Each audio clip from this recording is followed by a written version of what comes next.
External knows discuss कर रहे थे, ठीक है। तो एक्सटर्नल नोज में एक और मैंने कहा था कि जो इधर जो बाहर जो स्किन है वो अंदर भी कंटिन्यू हुई है नेज़ल वेस्टिब्यूल में। तो वेस्टिब्यूल है, तो वेस्टिब्यूल के दो डिस्कस करेंगे। वेस्टिब्यूल में मैंने कहा था कि आप हेयर फॉलिकल याद रखें, हेयर फॉलिकल अब यहाँ पर डिस्कस करेंगे। फॉर एग्जांपल ये नेज़ल वेस्टिब्यूल है, नेज़ल वेस्टिब्यूल सिर्फ एक नोस्ट्रल का बना है, ये है उसमें हेयर फॉलिकल्स है यहाँ पे, ठीक है। तो यहाँ पे अगर कभी आप मतलब किसी से जो है ना कोई मतलब आदत होती है नाक के बाल ख़ुद काट रहे होते हैं या जो है ना खींच रहे होते हैं इस तरह फुल जो है ना स्किन से। अच्छा, तो यहाँ पर है ये हेयर निकला हुआ हेयर फॉलिकल, तो ऑफ कोर्स पीछे हेयर बल्ब भी होगा। अब ये आपको पता होगा, अपने माइक्रोबायोलॉजी में पढ़ा होगा कि जो भी रिस्पायरेटरी पाथवे क्या है, पैसेज क्या है, उसमें जो है ना staph aureus is a normal flora of this area.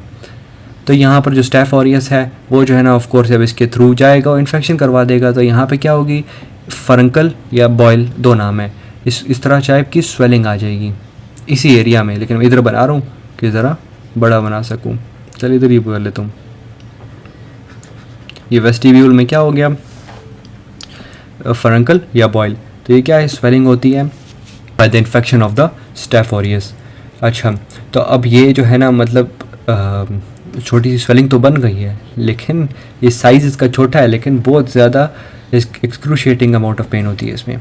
तो इसको जो है ना प्रीमेच्योरली इंसाइज भी नहीं करना और इसको पिंच भी नहीं करना, क्योंकि इसका कनेक्शन है वेन के थ्रू, मतलब हमारे ब्रेन में जो है ना कैवर्नस साइनस है, द वीनस पाथवे है वो, तो वहाँ पर यहाँ पर थ्रोम्बस बन सकता है और वो कैवर्नस साइनस में जा सकता है। तो उसको कहते हैं कैवर्नस साइनस थ्रोम्बोफ्लेबाइटिस, ठीक। अच्छा, थ्रोम्बोफ्लेबाइटिस वही हमारे वेन में जो है ना क्लॉट होता है, ओके, कैवर्नस साइनस में। ओके, तो इसको अब ट्रीटमेंट कैसे करेंगे, इसको जो है ना ऑफ कोर्स पेन है तो पेन के लिए क्या देंगे, एनाल्जेसिक्स दे देंगे। स्टेफ ऑरियस का इन्फेक्शन है तो एंटीबायोटिक्स दे देंगे किल करने के लिए, और इसके साथ वो हॉट फॉर्मेटेशंस देंगे जिसके थ्रू ये बेटर फील हो सकता है। और जब फ्लक्चुएंट होगा, मतलब बहुत ज़्यादा फ्लूइड इसमें होगा, तो फिर इंसिजन ड्रेनेज कर सकते हैं, लेकिन वही प्रीमेच्योरली खुद जो है ना इसको पिंच नहीं करना। ओके, तो लास्ट इसमें जो रह गया है वो है वेस्टिबुलाइटिस। ये तो वेस्टिब्यूल में ही है। तो वेस्टिबुलाइटिस नॉर्मली ख़ुद जो है ना वेस्टिब्यूल में ये कोई इन्फेक्शन नहीं है। ये इस तरह हुआ कि आप फ़र्ज़ करें ये नोज़ है और ये जो है ना वेस्टिब्यूल है, कोई भी नेज़ल सेप्टम हो गया, कोई भी सिक्रीशन है वो नाक के थ्रू ही निकलती है ना, मतलब सॉरी नोस्ट्रल्स के थ्रू ही एक्सटर्नल इन्वायरमेंट में आ रही है ना।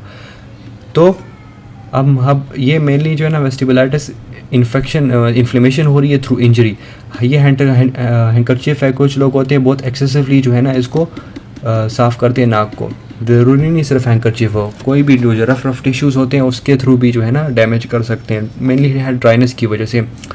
तो यहाँ पर भी वो बार की वजह से जो है ना ये भी जो है ना मतलब कि ऑफ कोर्स क्रैक हो गया तो वही स्टेफ ऑरियस से इन्फेक्शन कर सकता है, तो वही जो है ना डिफ्यूजली वेस्टिब्यूल इन्फ्लेम हो सकता है और उसकी वजह से ये बाहर भी आके इन्फेक्शन कर सकता है। सबसे पहले मैंने सेल्यूलाइटिस डिस्कस किया था, तो ये बाहर आके सेल्यूलाइटिस भी कॉज कर सकता है।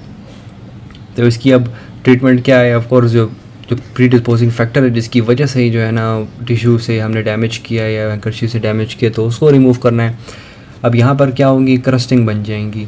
क्रस्टिंग क्या होती है कि मतलब जो नेज़ल सिक्रीशन ड्राई आउट हो जाती है, तो इस तरह क्रस्ट बन जाते हैं। तो हम अल्कलाइन इरिगेशन करेंगे जिसके थ्रू ये सॉफ्टन हो जाएंगे और ख़ुद रिमूव हो जाएंगे, या अगर रिमूव हो सकते तो ख़ुद रिमूव कर लेंगे। और यहाँ पर एक बात है, ये क्रोनिकली जब होगा ना तो फिशर्स बन जाते हैं। फिशर्स मतलब एक किस्म के क्रैक्स, ये क्रैक्स आ गए हैं। तो इस क्रैक्स, अब ये भी एक इम्पॉर्टेंट बात बता देता हूँ, आगे भी आपको काम आएगी। एक्यूट और क्रोनिक इन्फेक्शन जब नोज़ का होगा ना, तो एक्यूट में सिक्रीशंस बहुत ज़्यादा होंगी और इसमें फिशर्स नहीं होंगे। जब क्रोनिक वाली की बात आएगी ना, उसमें जो सिक्रीशन होगी ना, चाहे वो म्यूकोपेरिडेंट ही मेजर होती है। म्यूकोपेरिडेंट मतलब कि म्यूकस है उसमें, और पस वाला। ओके, तो इसमें जो है ना सिक्रीशंस हमेशा कम होंगी और क्रस्टिंग इसमें होंगी, क्रस्टिंग भी होंगी सॉरी, और फिशर्स होंगी। फिशर्स वाली बात बहुत मस्ट है। ये दोनों जो है ना हर एक क्रोनिक कंडीशन में होगा।